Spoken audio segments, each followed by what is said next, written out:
किसान साथियों राम राम। आशा करता हूँ आप सब ठीक ठाक हो। साथियों आज हम चर्चा करेंगे कि किसान को कौन सी वैरायटी का चयन करना चाहिए, बीज कहाँ से लेना चाहिए, किस बीज में कितनी अच्छाई होती है, कितनी बुराइयाँ होती हैं, पैदावार देने में कौन सा कितना समक्ष होता है। इन सब बातों पर चर्चा करेंगे। परंतु साथियों मैं आपको बता देना चाहता हूँ कि मैं प्राइवेट कंपनियों के जितने भी बीज हैं, चाहे वो पायनियर है, चाहे वो बिना पायनियर है, चाहे और किसी नाम से है, मैं उन बीजों के ऊपर कतई कोई चर्चा नहीं करूंगा, क्योंकि मैं उन बीजों के बारे में किसान को कुछ भी नहीं कहना चाहता। यदि कोई किसान उन बीजों का चयन करता है तो वो अपने आप सोच समझ करके अच्छी क्वालिटी या अच्छी कंपनी जो भी उसके समझ में आए उस बीज का चयन कर सकता है। और मैं क्यों नहीं करूंगा ये बात भी मैं आपको बता देना चाहता हूँ, क्योंकि पिछले साल मैंने देखा था और मेरे पास एक लेटर भी आया था। राजस्थान के एक अधिकारी ने 45 से 46 सरसों के बीज को नकली घोषित कर दिया था। तो मैं कुछ नहीं कहना चाहता, हो सकता है किस कंपनी का कितना नकली है और कितना असली है, इस बारे मुझे बाजार के हजारों किस्मों के बारे में कोई पता नहीं है, तो मैं किसान को झूठा भ्रमित नहीं करूंगा।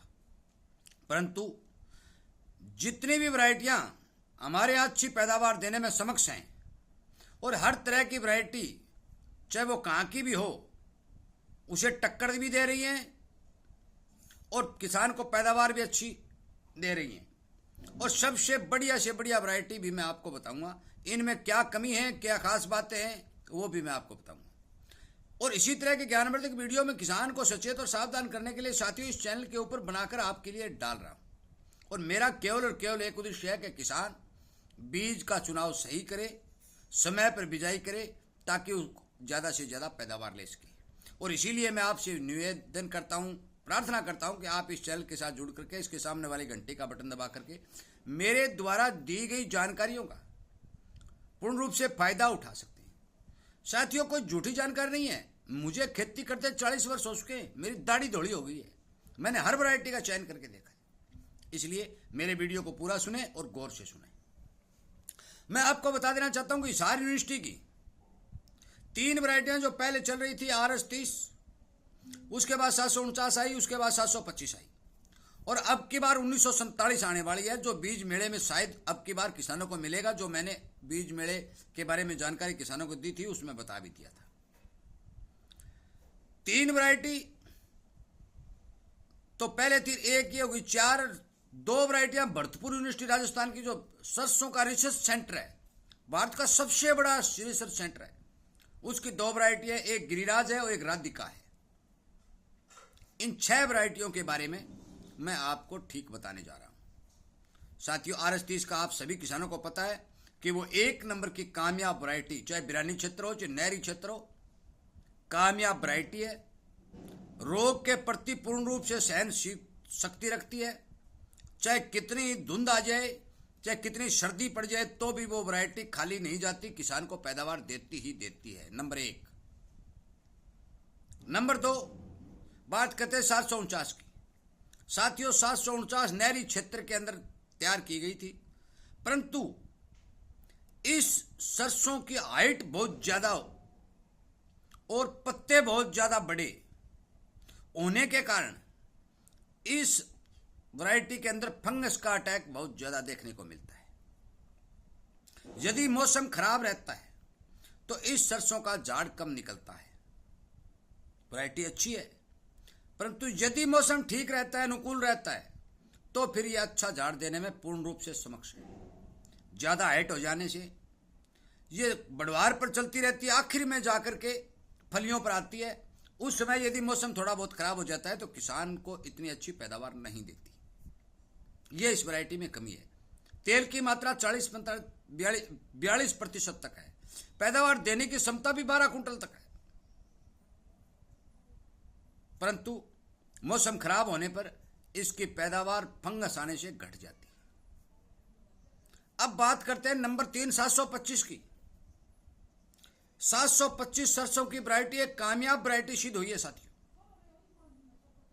नहरी क्षेत्र हो या बिरानी क्षेत्र हो, यह वैरायटी हाइट ज्यादा लेती है, पत्ते बड़े होते हैं, फंगस का अटैक इस पर भी बहुत ज्यादा होता है। परंतु इस वैरायटी ने राजस्थान के कम सिंचित वाले एरिया में, जहां पानी की कमी है, उस एरिया में फंगस की जो रोग है वो थोड़ा कम आता है, क्योंकि खुश्क मौसम होता है। और इस वैरायटी ने पिछले 2 सालों में अच्छा प्रदर्शन किया है, 1 नंबर चली है, बहुत ही बढ़िया चली है। 725 का बीज पिछले साल किसानों को यूनिवर्सिटी द्वारा बांटा भी गया था और किसानों ने बोई भी थी। कद हाइट ज़्यादा है, फलियां थोड़ी लेट उठाती है, परंतु सर्दी की मार कम है और फंगस का अटैक यदि ज़्यादा हो, जितना कितना भी हो जाए, तो भी ये वैरायटी खाली नहीं जाती। तो मान के चलो कि 725 ही किसान के लिए बढ़िया है। अब बात करते हैं 1947 की। साथियों, 1947 की फील्ड में बिजाई अब की बार होने वाली है। अब की बार होगी तब पता चलेगा कितनी हाइट लेती है, कितना चौड़ा पत्ता होता है। क्योंकि सरसों की बिजाई करने वाले किसान को एक बात का ध्यान रखना बहुत जरूरी है कि सरसों का पत्ता कितना चौड़ा है और हाइट कितनी ज्यादा लेती है। 749 में फुटाव बहुत कम है, हाइट पर चलती है, परंतु 725 में फुटाव थोड़ा ज्यादा है। पर पत्ते बड़े होने के कारण जहां जहां ज्यादा पानी की व्यवस्था है या ज्यादा दिन मौसम खराब चला जाता है, तो ये दोनों ही वैरायटियां फंगस की चपेट में आ जाती है। और जो फंगस पत्ते के ऊपर लगती है वो आपका प्रोडक्शन आधा घटा देती है। परंतु वैरायटियां ठीक है, यदि मौसम अनुकूल रहता है तो पैदावार वही 11-12 कुंटल तक किसान को दे देती है, इनकी इतनी क्षमता है। परंतु 1947 की पैदावार तो 12 कुंटल तक बता रहे हैं, परंतु अभी तक इस बात का पता नहीं है कि इसका पत्ता कितना बड़ा है। पत्ता जरूर ध्यान रखें, सरसों का जो पैदावार है वो पत्ते पर डिपेंड करती है साथियों। यदि पत्ता बहुत ज्यादा चौड़ा होगा तो फंगस ज्यादा आएगा, और ज्यादा आएगा तो प्रोडक्शन घटेगा। इसलिए इस बात का विशेष करके ध्यान रखना जरूरी है। खुश्क एरिया है, उस एरिया के अंदर 725 एक कामयाब वैरायटी। अब बात करते हैं हम भरतपुर यूनिवर्सिटी की गिरिराज की। साथियों, गिरिराज वैरायटी एक सुपर सोना है। मैं आपको फिर बता रहा हूं, गिरिराज वैरायटी एक सुपर सोना है। पत्ते छोटे हैं, हाइट मीडियम है, फलियों की संख्या जाता है, ताड़ की भी संख्या जाता है, शुरू से ही फलियां उठाने में सक्षम है। जब पत्ते कम होंगे, छोटे होंगे, तो फंगस का अटैक कम आएगा, सर्दी के लिए सहनशीलता है।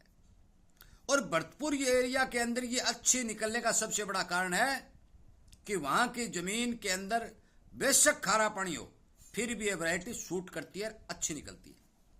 साथियों, इस वैरायटी का चयन हमने पिछले साल 35 एकड़ में किया था, और 35 एकड़ के अंदर 6-7 किसानों ने ये सरसों बोई थी। पिछले साल इतना खराब मौसम होने के बावजूद भी इस वैरायटी ने अच्छा प्रदर्शन किया था। 24, 25 और 26 मन तक ये वैरायटी चली गई थी। अब मैं इनके बीज के बारे में बता देता हूं बीच में कि जो वैरायटी हिसार की है वो बीज हिसार यूनिवर्सिटी में मिल जाएगा, परंतु भरतपुर की जो वैरायटी है उनका बीज भरतपुर या अलवर साइड में ही मिलेगा, हमारे नहीं मिलेगा, क्योंकि हमने वहां से लाकर बोई थी। हमारे पास तो बीज है, क्योंकि हमने पिछला बीज हमारा बनाकर रख रखा है, उस बीज का ही चयन करेंगे। क्योंकि सरसों के अंदर कोई हाइब्रिड नहीं होता। बहुत से किसान भाई आपस में ले दे करके बीज बोते हैं, वो बढ़िया प्रोडक्शन देता है। पिछले साल भी बढ़िया प्रोडक्शन दिया था, और अब की बार भी मैं कहता हूं कि किसी भी किसान के यदि अच्छी वैरायटी है और आपके सामने अच्छी पैदावार दी है, तो आप उस किसान से खरीद कर उसे बीज को उपचारित करके अपने खेत में बुआई करें, आपको अच्छी पैदावार मिलेगी। ये बात 100 की 100 सत्य है। सर्टिफाइड और फाउंडेशन बीज ही सरसों का होता है, हाइब्रिड बीज सरसों का हमें नहीं मिलता, क्योंकि हाइब्रिड बीज तैयार करते ही फार्म वाले लेते हैं, फार्म वाले उसका बीज तैयार करके किसान को भेजते हैं, वो सर्टिफाइड या फाउंडेशन बीज ही बन जाता है। अब बात करते हैं राजस्थान की छठी वैरायटी, राजस्थान की दूसरी और हमारी छठी वैरायटी राधिका की। साथियों, राधिका वैरायटी गिरिराज के अंदर मिलती जुलती वैरायटी है। इन दोनों ही वैरायटियों के ऊपर सर्दी की बहुत कम मार देखने को मिली है। ये पाड़े के प्रति सहनशीलता रखती है और खारे पानी के प्रति भी सहनशीलता रखती है। दोनों ही बातों में ये जो वैरायटी है ये कामयाब और समक्ष वैरायटी है। साथियों, 6 की 6 वैरायटियों के बारे में मैंने आपको बताया। दोबारा फिर बेशक सुन लें, RS-30, 725, 749, अब की बार मिलने वाली 1947 हिसार की वैरायटी है। गिरिराज और राधिका दोनों ही वैरायटी भरतपुर रिसर्च सेंटर की हैं। सभी वैरायटी अपने अपने स्थान के ऊपर सही काम कर रही है, हर वैरायटी को टक्कर दे रही है। और गिरिराज तो सबसे ही बढ़िया है, क्योंकि 6-7 साल पहले जब भी ये वैरायटी लॉन्च हुई थी, मेरे को किसी डॉक्टर ने बताया था, परंतु उस समय में बीज नहीं ला सका। पिछले साल जैसे तैसे करके मैंने बीज दिया, कुछ किसानों को दिया, उन सभी किसानों के इसने पैदावार अच्छी दी। और उसका मैसेज मैंने ग्रुप में, मेरा जो खेती बाड़ी जानकारी का ग्रुप है उसमें मैंने डाल भी दिया, और उन सभी किसानों के फोन नंबर भी डाल दिए कि आप किसानों से बात भी कर सकते हैं। साथियों, मेरा वीडियो बनाने का आज एक ही मकसद है, या तो आप अपने घर का बीज बोए जो अच्छी पैदावार दे रखे हैं, या फिर सरकारी बीज की ओर ध्यान दें जिसमें पैसे भी कम लगे और ओरिजिनल भी मिलेगा। मैं बाजार में मिलने वाले अनेक प्रकार के बीजों की कतई सिफारिश नहीं करता, क्योंकि वो बीज किस फार्म के हैं, किस तरह तैयार किए गए हैं, किसने उनको सर्टिफिकेट दिया है, कहाँ उनका ट्रायल लगा है, उस बारे किसी प्रकार का मुझे पता नहीं है, इसलिए मैं उन बारे कुछ नहीं कह सकता। साथियों, कौन सी जमीन के अंदर कौन सी वैरायटी अच्छी होती है, ये अगले वीडियो में मैं बताऊंगा, क्योंकि ये वीडियो 11 मिनट का हो चुका है, लंबा होता जा रहा है। इसलिए कृपया करके इस वीडियो को ज़्यादा से ज़्यादा शेयर करें, और अगले वीडियो के अंदर कैसी कैसी ज़मीनों में कौन सी वैरायटी की बिजाई करने से हमें फ़ायदा होगा, वो बात सुनने के लिए अगले वीडियो का आप इंतजार करें, ताकि आपको वो वीडियो मिल सके, आप अपनी वैरायटी का चयन कर सकें। साथियों, ध्यान रखने योग्य बातें मैंने किसानों को बता दी, और आपसे ये गुजारिश भी की है, आपसे प्रार्थना भी की है कि इस वीडियो को ज़्यादा से ज़्यादा शेयर करके किसानों तक पहुंचाएं, ताकि किसान इन बारे जागरूक हों और अपने खेत के अंदर अच्छे बीज का चुनाव करके अच्छी पैदावार ले सकें। इसलिए कृपया करके इसे शेयर करें। यदि इसी तरह की जानकारी आपको मिलती रहे तो आप इस चैनल के साथ जुड़ करके सब्सक्राइब करके सामने वाली घंटी का बटन दबा करके तुरंत वीडियो प्राप्त करें।